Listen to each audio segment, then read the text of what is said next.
A. Sistem pembagian kekuasaan negara Republik Indonesia sama dengan. Pembagian kekuasaan adalah salah satu konsep pengelolaan pemerintahan. Pembagian kekuasaan ini legislatif, eksekutif, yudikatif merupakan upaya mencegah terjadinya pemusatan kekuasaan pada satu orang atau lembaga tertentu. Karena jika terjadi pemusatan kekuasaan maka pemerintahan bisa saja berjalan secara absolut dan otoriter atau terjadi abuse of power. Adanya pembagian kekuasaan dengan tetap ada koordinasi antar bagian maka terjadi kontrol dan keseimbangan di antara lembaga pemegang kekuasaan. Pembagian kekuasaan secara horizontal. Pembagian kekuasaan pada pemerintahan pusat mengalami pergeseran setelah terjadinya amandemen terhadap UUD 1945. Pergeseran yang dimaksud adalah pergeseran klasifikasi kekuasaan negara yang umumnya terdiri atas 3 jenis kekuasaan, legislatif, eksekutif, dan yudikatif menjadi 6 jenis kekuasaan. 1. Kekuasaan konstitutif MPR. Kekuasaan untuk mengubah dan menetapkan undang-undang yang dimiliki oleh MPR.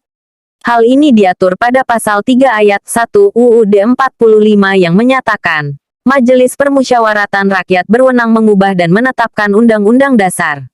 2. Kekuasaan eksekutif Presiden. Kekuasaan untuk menjalankan undang-undang dan penyelenggaraan pemerintahan negara. Ini tertuang pada pasal 4 ayat 1 UUD 1945.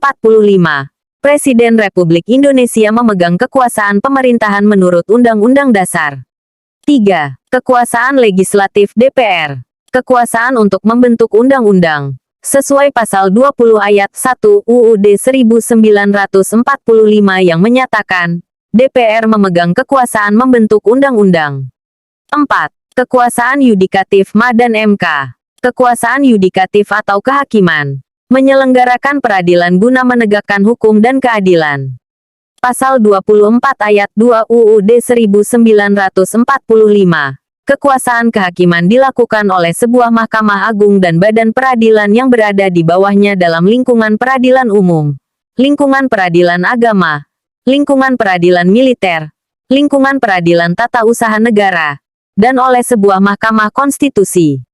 5. Kekuasaan eksaminatif inspektif BPK. Kekuasaan yang berhubungan dengan penyelenggaraan pemeriksaan atas pengelolaan dan tanggung jawab tentang keuangan negara. Pasal 23E ayat 1 UUD 1945 menyatakan, untuk memeriksa pengelolaan dan tanggung jawab tentang keuangan negara diadakan satu badan pemeriksa keuangan yang bebas dan mandiri. 6. Kekuasaan moneter BI. Kekuasaan untuk menetapkan dan melaksanakan kebijakan moneter, mengatur dan menjaga kelancaran sistem pembayaran, serta memelihara kestabilan nilai rupiah. Kekuasaan ini dijalankan oleh Bank Indonesia selaku Bank Sentral di Indonesia. Pasal 23 DUUD 1945. Negara memiliki suatu bank sentral yang susunan, kedudukan, kewenangan, tanggung jawab, dan independensinya diatur dalam undang-undang.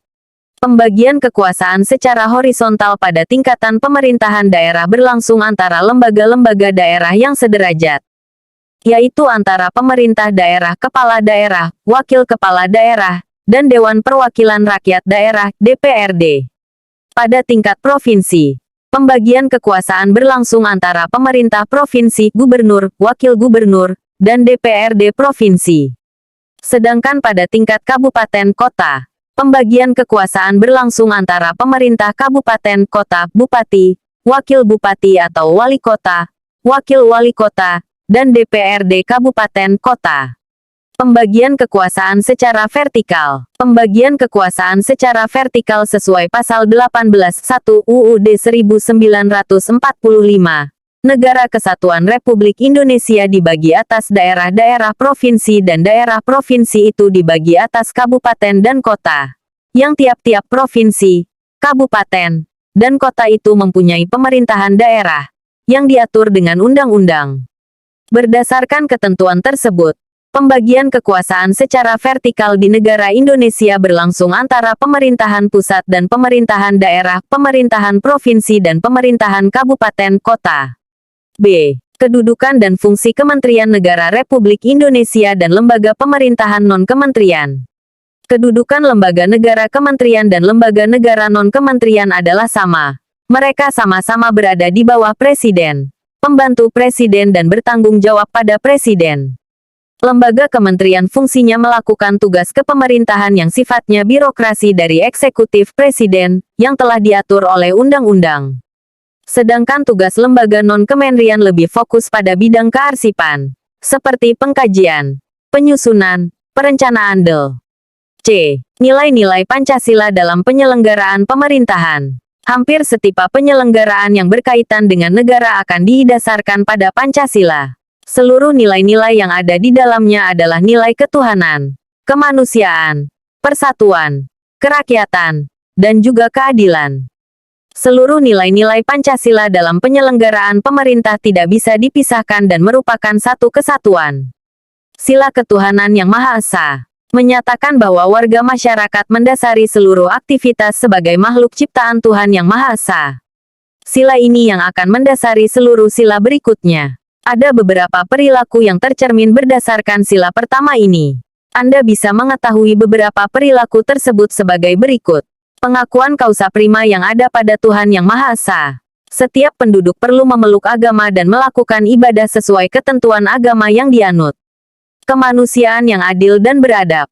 Setiap manusia perlu menjalankan amanah dengan memperlakukan dan berkelakukan selayaknya manusia. Semua manusia memiliki derajat yang sama sebagai makhluk ciptaan Tuhan Yang Maha Esa. Sila ini juga menjelaskan tentang persamaan hak dan kewajiban yang tidak membedakan sara. Beberapa kegiatan yang berhubungan dengan sila kedua ini yakni semua manusia ciptaan Allah SWT. Menjunjung tinggi kemerdekaan berdasarkan pada persamaan hak untuk setiap manusia. Persatuan Indonesia. Indonesia memiliki wilayah yang cukup luas mulai dari Sabang sampai Merauke. Ada banyak suku di negara kita dan sebagai sesama rakyat Indonesia wajib menghargai perbedaan sara. Ini juga berhubungan dengan kecintaan terhadap tanah air dan rela untuk menanggung beban bersama dalam membangun negara. Contoh kegiatan yang pengerjaan didasarkan pada sila ketiga ini. Nasionalisme, kecintaan terhadap bangsa dan tanah air, kerakyatan yang dipimpin oleh hikmat kebijaksanaan dalam permusyawaratan perwakilan. Sila yang keempat ini menjelaskan bahwa Indonesia menjalankan sistem demokrasi dengan menempatkan rakyat pada posisi kekuasaan tertinggi. Penyelenggaraan dari nilai-nilai ini mengikuti pemilu, melakukan permusyawaratan, keadilan sosial bagi seluruh rakyat Indonesia. Sila yang terakhir ini mengatur tentang adanya keadilan yang berlaku terhadap semua masyarakat. Tidak peduli apapun profesi dan juga keturunan yang dimiliki seseorang dan keluarganya, maka keadilan tetap sama. Hal ini juga berlaku untuk pemanfaatan kekayaan alam guna kesejahteraan bersama. Beberapa aktivitas yang berkaitan dengan sila ini yakni kemakmuran untuk seluruh rakyat Indonesia. Setiap kekayaan alam boleh dimanfaatkan sesuai kemampuan masing-masing yang berguna untuk menyejahterakan bersama. Melindungi yang lemah, sehingga masyarakat tetap bisa bekerja berdasarkan bidang yang dikuasai masing-masing.